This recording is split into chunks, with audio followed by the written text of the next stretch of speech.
Nagasi engu fai. Kuma e kalanzo e. Kalangela lukanda negeche wanya pai. Ante dovo le kolide numye. Anga devo le kolide numye. Anga dovo le kolide numye. Le kolide numye kanyai. Jujigi belite klasi duluge. Leson da belite defuge koye. Ila kalana ge gwanzayo. Pigeno ni ma mone gadimi kalano fe. Gane ma leson ge ite fenye. Pigeno ne ma leson da je ite fenye. Mesdames et messieurs, bonjour, bonsoir, selon l'endroit où vous nous recevez. Bienvenue dans l'émission Entre nous. Comme vous le savez, chaque semaine, on se retrouve dans ces studios pour parler de l'éducation. Avec moi sur ce plateau, vous avez Monsieur Dr Moussa Cissé. Il est enseignant-chercheur et spécialiste en sciences de l'éducation et de la formation. Monsieur Cissé, bonjour. Bonjour, Monsieur Diallo. Avec moi, il sera question de la morale professionnelle et l'application de l'APC, l'approche par compétence au Mali. Quelle efficacité pour les enseignants. Mais avant tout propos, permettez-moi de faire un rappel sur l'actualité éducative. La rentrée scolaire est prévue pour le 4 novembre 2024. Si les parents et les élèves préparent activement la rentrée scolaire, les enseignants de leur côté sont préoccupés par la préparation des leçons. Formés au préalable dans les instituts de formation et les grandes écoles au Mali, les enseignants travaillent dans un cadre législatif défini, ce qu'on appelle la morale professionnelle. Monsieur Cissé, qu'est-ce que la morale professionnelle, selon vous?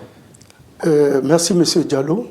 Je remercie la télé Lafia pour m'avoir donné l'opportunité de s'exprimer sur la question portant l'approche par compétence et la déontologie du métier de l'enseignant. Je vous en remercie fort. Mais parlant de la morale professionnelle, cela me pousserait à remonter parce que la morale professionnelle découle de la morale générale. Selon un penseur du nom de Massion, il a défini la morale comme la culture du bien. La culture du bien, ça veut dire? La culture du bien. Pour ce dernier, il a donné cette citation: « Je fais le bien parce que le bien est bien ». Donc, en ramenant cette morale générale dans l'exercice de la fonction de l'enseignant, on peut dire que la morale professionnelle, c'est cette culture de l'enseignant afin qu'il ait l'amour lui permettant d'exercer correctement sa fonction. Donc, du coup, parlant de morale, on parle de devoir. Et le devoir aussi, quelque part, entraîne vraiment les obligations juridiques qu'est le droit. Voilà. Dans le cadre du métier enseignant? Dans le cadre du métier enseignant. Donc, dans le cadre de l'enseignant, la morale professionnelle, qu'on peut appeler encore la déontologie du métier, c'est un don de soi de l'enseignant, le poussant à bien exercer sa fonction, à l'aimer, à le faire correctement. Donc, cela réclame un don de soi. D'accord. Ça c'est compris. Quels sont les objectifs de la morale professionnelle? La morale professionnelle vise l'engagement moral de l'enseignant vis-à-vis de sa fonction. Donc, quand on parle de morale, on parle un peu de la conscience professionnelle. La conscience professionnelle. La conscience professionnelle. Donc, c'est la culture de la conscience de l'enseignant afin qu'en tout lieu et en toutes circonstances, qu'il soit capable d'aimer et d'exercer correctement sa mission. D'accord. Alors, un enseignant est formé au préalable dans une école de formation qu'on appelle les instituts IFM au Mali, ou encore les grandes écoles, par exemple au Mali, nous avons l'INSUP, l'école normale supérieure, l'INTP, entre autres. Quels sont les modules prévus pour les enseignants dans le sens de la morale professionnelle? Oui, la morale professionnelle va au-delà de la formation intellectuelle. C'est-à-dire que la formation de l'enseignant est double, afin qu'il fasse bien son travail. au-delà de sa formation intellectuelle, pédagogique, il doit avoir encore reçu une formation morale, l'incitant de façon consciencieuse à mener à bien ce qu'il est attendu de l'État et de la communauté. Oui. Alors, quand nous prenons jusqu'à présent la morale professionnelle, nous voyons que l'enseignant doit travailler dans un cadre. Et ces cadres-là, ce n'est pas pareil aux autres cadres. Quelle différence faites-vous entre le métier enseignant et les autres métiers? La différence est que le métier d'enseignant exige un engagement de la part de l'enseignant.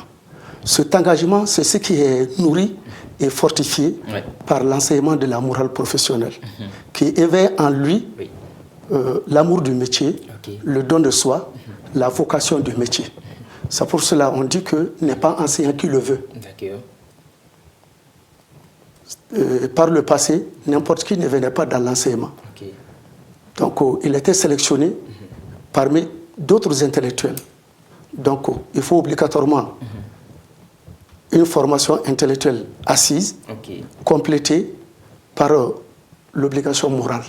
Est-ce que vous croyez qu'aujourd'hui, l'enseignement, le métier enseignant a perdu sa valeur, selon vous? Bon, moi, je ne dirais pas que le métier d'enseignant a perdu sa valeur. Je dirais tout simplement que on est peut-être en déphasage par rapport aux différentes mutations sociales. Ça veut dire quoi? Ça veut dire que l'éducation est un instrument de la société. D'après Émile Durkheim, toute éducation s'assimile à une socialisation. Alors, l'éducation est une affaire de société. Donc, quand la société évolue, forcément, les pratiques éducatives aussi doivent évoluer en fonction de ces différentes mutations. Bon, mais au Mali, comment ça s'est passé cette mutation selon vous?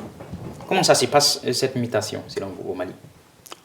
Cette adaptation, peut-être que compte tenu de certaines difficultés que nous avons connues, traîne. Ce qui fait que pour conséquence, la prise en charge continue de l'enseignant pour qu'il ne soit pas déphasé par rapport aux réalités du moment, bon, c'est ça. Donc, dans la prise en charge de l'enseignant, il faut mettre des efforts. D'accord. Donc, si je vous comprends bien, l'enseignant doit non seulement faire des efforts, mais aussi il doit inscrire ses actions ou bien voilà, ces métiers-là dans un cadre bien précis, selon vous. Oui, il doit exercer ce métier-là dans un cadre précis, en ce sens que à chaque fois qu'il y a des changements politiques, des changements sociaux, l'enseignement, les contenus de l'enseignement doivent en tenir compte. D'accord, ça c'est compris. Alors, quelle doit être la conduite d'un enseignant en ce sens? La conduite de l'enseignant. L'enseignant, d'abord, on dit c'est un grand écolier. Ça veut dire qu'il doit toujours être en quête perpétuelle de connaissances. Donc, il doit se former, il doit aller vers les informations, il doit s'auto-former. Voilà, on est enseignant partout. On est entre la société et l'école, il n'y a pas de différence. N'est-ce pas? Il n'y a pas de différence. L'enseignant doit tout faire pour être meilleur sur tous les plans, autant professionnel, autant social, au plan familial. Donc, ce qui fait de lui, il doit beaucoup chercher, il doit avoir l'amour de la connaissance. Donc, il est le premier agent de sa formation. D'accord. Cette mise à jour, il doit te mettre à jour pour éviter l'involution. D'accord. En fait, en essayant de se mettre à jour, est-ce que l'enseignant ne devient pas quelqu'un qui est isolé dans la conduite ou bien voilà, la manière de se comporter dans la société? Le métier d'enseignant, on le dit même le corps enseignant. L'enseignant n'est jamais seul. Il ne doit pas s'isoler. L'enseignant ne doit même pas accepter cet isolement, parce que l'accepter, c'est compromettre un peu sa fonction. Alors, il doit toujours discuter, échanger, comprendre pour mieux assainir les contenus de son enseignement. C'est pour cela qu'il a de son devoir, avant toute préparation, les cours qu'il dispense, en amont, il doit les préparer. Ça veut dire qu'il fait d'abord des fouilles bibliographiques. Et il cueille des informations par-ci, par-là. Il se fait aider par les collègues. Il consulte les doyens. Tout ça pour parfaire le contenu de son enseignement. D'accord. L'enseignant, on l'a dit, l'enseignant doit se préparer en faisant des préparations, des fiches de préparation.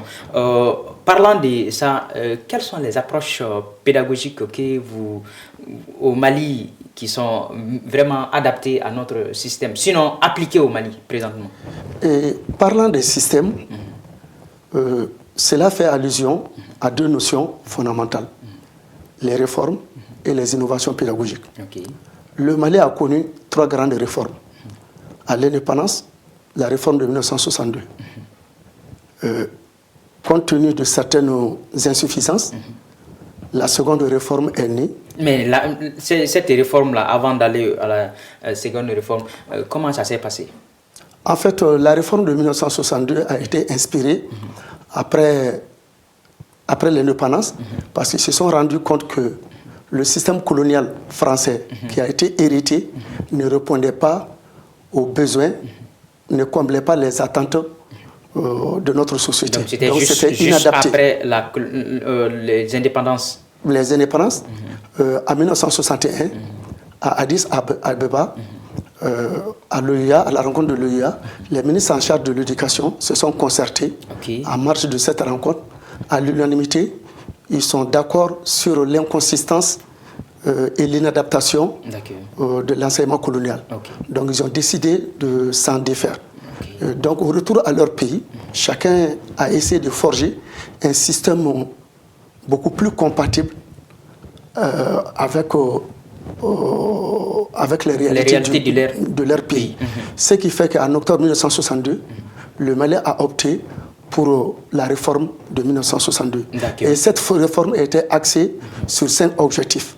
Le premier objectif, c'est d'abord un enseignement de masse et de qualité. Vous allez voir, ces objectifs-là étaient tellement ambitieux, mais c'était parce qu'il y avait aussi l'urgence qui s'imposait.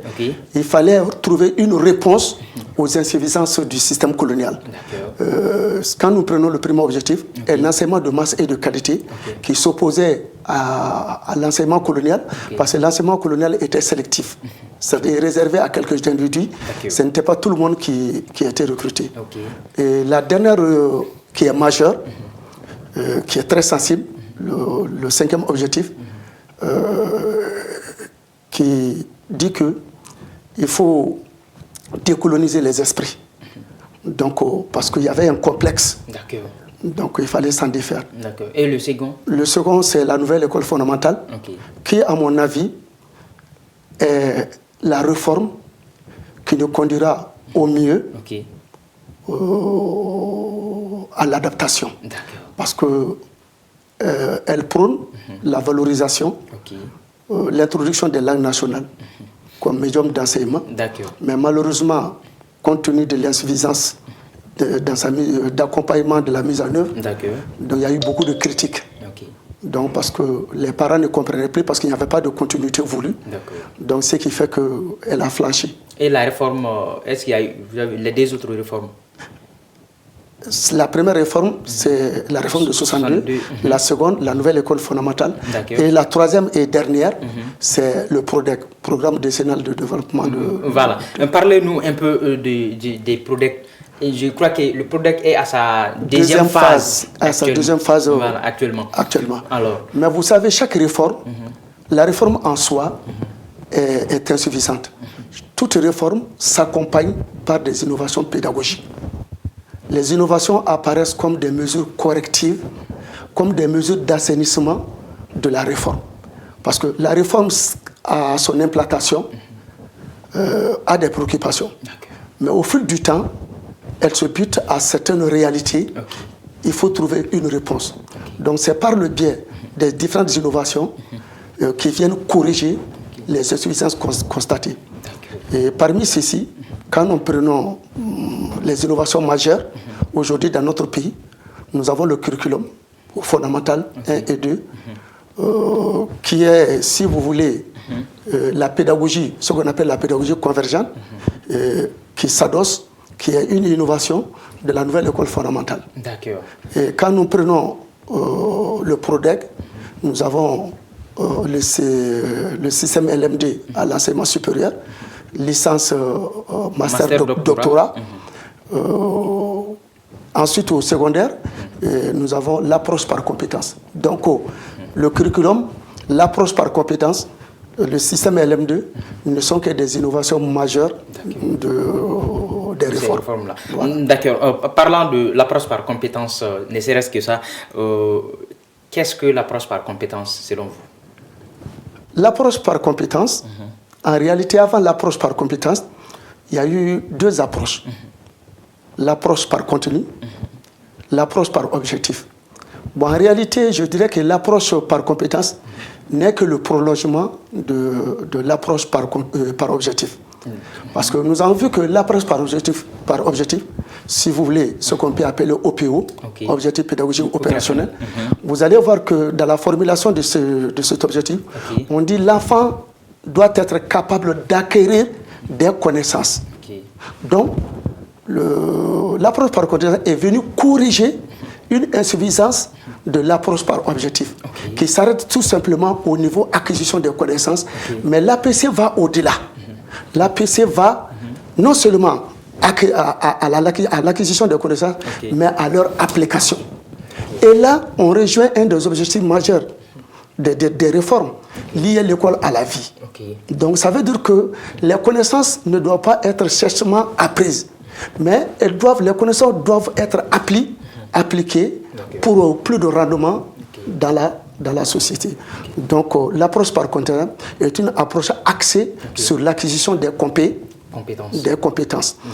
Voilà. Et puis, quand on regarde de façon pédagogique, cette approche par compétence-là s'articule pleinement dans une méthode, dans la dernière méthode pédagogique qu'on appelle les méthodes actives. Ou les méthodes actives ou les méthodes nouvelles. Nous constaterons que dans l'approche par compétence, l'élève est beaucoup plus actif que le professeur. Le professeur, l'apprenant est mis au devant de sa connaissance. Mais est-ce que là, cela n'est pas le noyau même du problème? Parce que quand l'élève est actif, est-ce qu'il cherche en réalité? Est-ce qu'il va sur le terrain, comme on le dit dans le langage courant? Est-ce que l'enfant va chercher en réalité? Mais cela n'exclut pas. Il travaille sous le contrôle de l'enseignant. L'enseignant, c'est pour ça qu'on dit le rôle de l'enseignant a changé dans les méthodes actives ou du moins dans l'approche par compétence. Le maître n'est plus au centre, mais il est là comme un guide, comme un organisateur. Est-ce que c'est mieux adapté dans le cadre du Mali? Est-ce que c'est mieux adapté aujourd'hui? On peut dire que l'approche par compétence est peut-être adaptée à notre système. Oui, l'approche par compétence peut être adaptée parce que déjà il y a des efforts. En soi, chaque approche, chaque méthode a des insuffisances. Aucune méthode, aucune approche n'est parfaite. Mais seulement au fur du temps, il faut que des mesures correctives l'accompagnent pour mieux l'assainir. Bon, souvent, ce sont ces mesures correctives-là qui font défaut, peut-être dû à plusieurs facteurs de l'heure qu'on n'ignore pas. Donc, comme je t'ai dit, tout bouleversement social aura des répercussions sur les pratiques éducatives, sur ces approches. D'accord. Voilà. Parlant de son efficacité, est-ce que l'approche par compétence est plus efficace que les autres approches? Bon, je ne dirais pas efficace, mais je peux peut-être te dire que l'approche par compétence, là, puisque je t'ai dit que dans l'approche par compétence, on dirait que ce sont les techniques pédagogiques actives qui sont pratiquées. Donc, parlant des méthodes actives et de l'approche par compétence, ce sont des méthodes coûteuses qui demandent beaucoup d'argent. Alors, nous, pays en voie de développement, qui n'avons peut-être pas les moyens nécessaires, souvent les financements ou les moyens nécessaires pour accompagner, pour garantir la bonne réussite, la pleine réussite de ces pratiques, souvent c'est moins fort défaut. Ok, ces fonds-là, vous parlez de ces approches peuvent être coûteuses. Oui. Et moi, je ne comprends pas. Pour quelqu'un qui n'est pas dans le domaine, qui n'est pas formé étant enseignant, et comment est-ce que cette personne peut comprendre que ces approches-là sont coûteuses pour le pays? Il peut comprendre parce que les méthodes, l'approche par compétence demande beaucoup de moyens. C'est-à-dire la position actuelle de la classe, la configuration actuelle des structures d'accueil ne répondent pas au mieux la pratique. L'espace même, l'école même, l'agencement de l'école, il va falloir réaménager, restructurer les infrastructures. C'est pourquoi moi je pour disais, mieux les adapter oui. à la bonne pratique de l'APC. Parce que sinon, si vous regardez, professeur, en réalité, nos classes-là sont des classes généralement pléthoriques. Est-ce que l'APC peut être efficace en ce sens? Comme je t'ai parlé, l'approche par compétence APC. A été choisie pour des raisons politiques, pour des raisons pédagogiques et pour des raisons économiques. Donc, en réalité, le choix de l'approche par compétence par les politiques, c'est pour minimiser l'échec scolaire. Alors, aujourd'hui, de plus en plus, la demande scolaire est grandissante. Donc, obligatoirement, il y a ce qu'on appelle les classes à effectifs élevés. Mais l'APC est une réponse à ça. Si l'APC s'appliquait dans les conditions voulues, il n'y a plus de se soucier de pléthore ou d'effectifs élevés. Parce que, d'abord, dans l'APC, on divise le groupe en sous-groupes de travail. Et chaque sous-groupe de travail, peut-être si j'ai 120 élèves, je divise les 120 en 10-10. Et donc, ça va me donner des micro-groupes. Et maintenant, le hic, c'est quoi? C'est que ces différents groupes-là, il faudrait qu'il y ait des moyens nécessaires, que chaque apprenant ait son outil de travail. Son outil de travail. Et parlant des outils, ça demande des fonds. Ça demande des moyens. En gros, est-ce que le Mali est prêt aujourd'hui pour mieux appliquer l'APC? Pourquoi pas? À mon avis, c'est une question de volonté et d'engagement.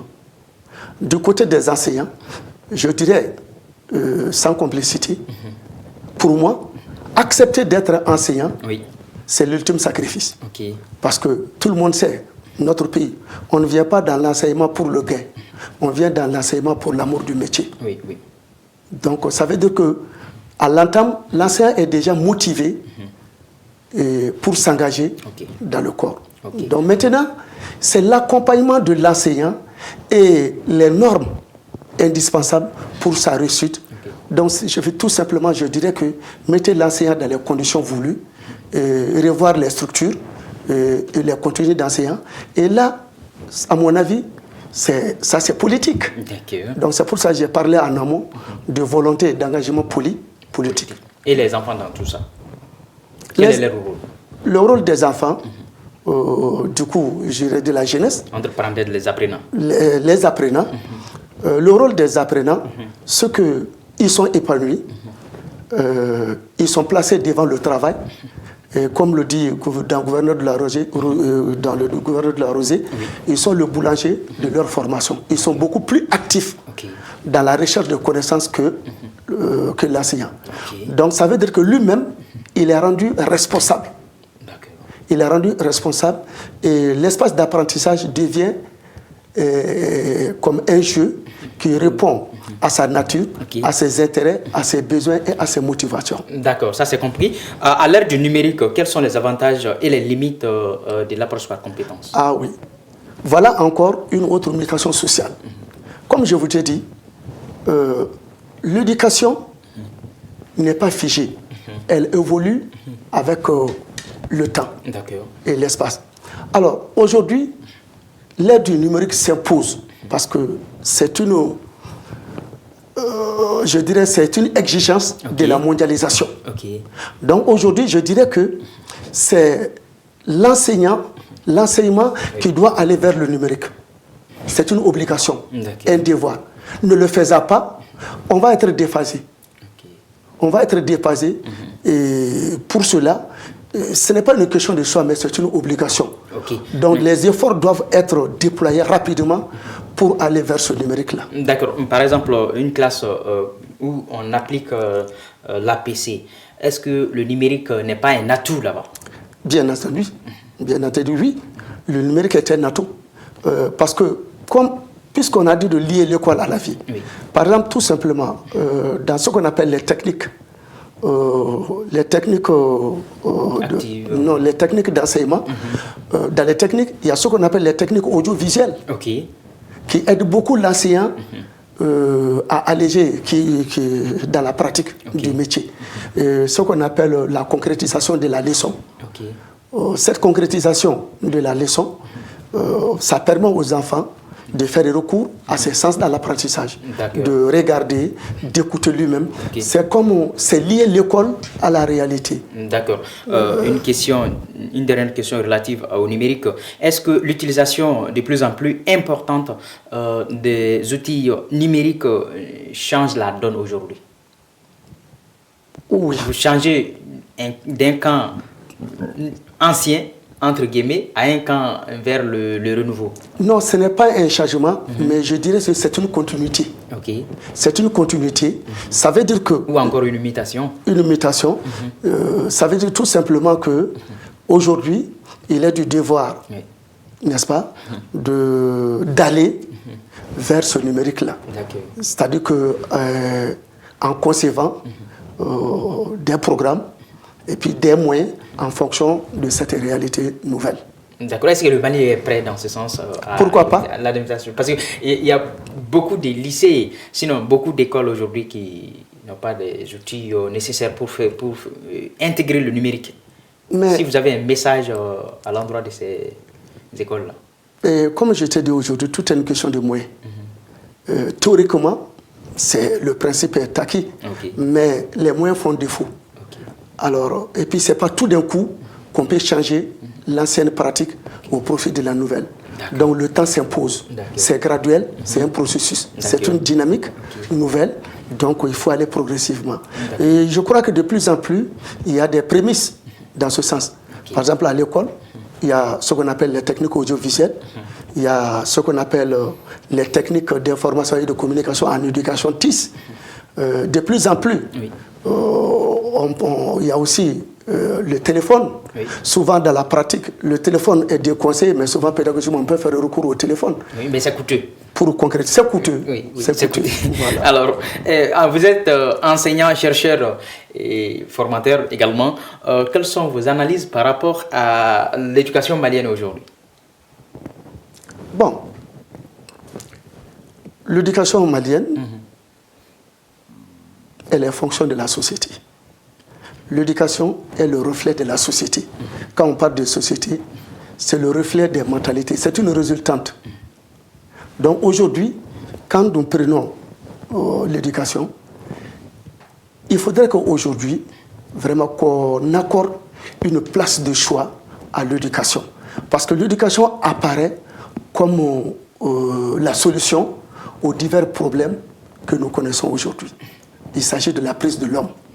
Et économiquement parlant, on dit que l'homme est la base économique. L'homme, bien dans ses pensées, bien dans ses paroles, bien dans ses actions, c'est l'unité du développement. Donc pour moi, il faut que les politiques accordent une place de choix à l'enseignement. Tout est une question de volonté et d'engagement. Voilà. Améliorer les conditions de l'école. L'école malienne. L'école malienne. Et je dirais, il faut même aller vers une 4e réforme. Mais l'éducation aux valeurs prend en compte cette dimension. Donc il faudrait que rapidement qu'on aille vers ça. C'est-à-dire qu'une nouvelle réforme, à mon avis, eu égard à toutes les crises, à tout ce que je vois, ça veut dire qu'on tend vers les insuffisances de la réforme en cours. Donc ça pose une nécessité d'actualisation de cette réforme qui, à mon avis, passe par cette nouvelle réforme qui serait la 4e réforme majeure du système éducatif qui doit être beaucoup plus intégrative et beaucoup plus ouverte aux valeurs maliennes, aux valeurs africaines et aux valeurs universelles. D'accord, parlant de réformes, d'autres vont dire que nous avons eu les États généraux et pas plus d'autres réformes aussi. Pourquoi à chaque réforme on n'applique pas? Les États généraux, ce ne sont pas des réformes. Ce sont des innovations pédagogiques. Rapidement. Ce sont des innovations pédagogiques. Okay. Comme je t'ai dit à un moment donné, une fois qu'il y a la réforme, même cette nouvelle réforme-là, l'éducation aux valeurs, vous allez voir que maintenant, face à certaines réalités, il y a les données de maintenant. Mais dans le temps, vous allez voir qu'elle va se buter à certains problèmes, à certaines étudiantes. Donc, pour corriger ces problèmes, il faut aller vers une nouvelle innovation. Les innovations sont là pour corriger les insuffisances des réformes. D'accord, sauf que ces innovations-là, il faut les appliquer. Pour la dernière question, quelle actualité vous a marqué ces derniers temps? Bon, en réalité, ce qui m'a marqué ces derniers temps, c'est la rentrée scolaire. La rentrée scolaire, cette année, me semble être vraiment un problème. C'est-à-dire? En ce sens que il y a eu les inondations, il y a la crise, il y a eu beaucoup de petites crises. Donc ça veut dire que l'école doit s'ouvrir, mais il faut des mesures d'accompagnement. Il faut beaucoup d'accompagnement. Et voilà. Parce qu'en réalité,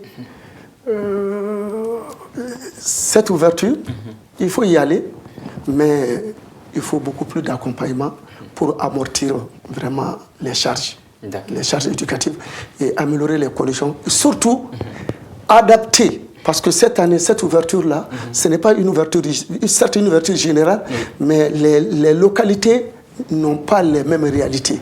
Donc il faudrait souvent des mesures d'accompagnement au regard plus adaptées aux problèmes. D'accord. Il faudrait des mesures plus adaptées aux problèmes. Ouais. Mesdames et messieurs, nous pensons que ces conseils ont été entendus par les plus hautes autorités. C'est ce qui marque la fin de ce numéro de l'émission Entre nous. Sur le plateau, vous avez Dr Moussa Cissé, il est formateur.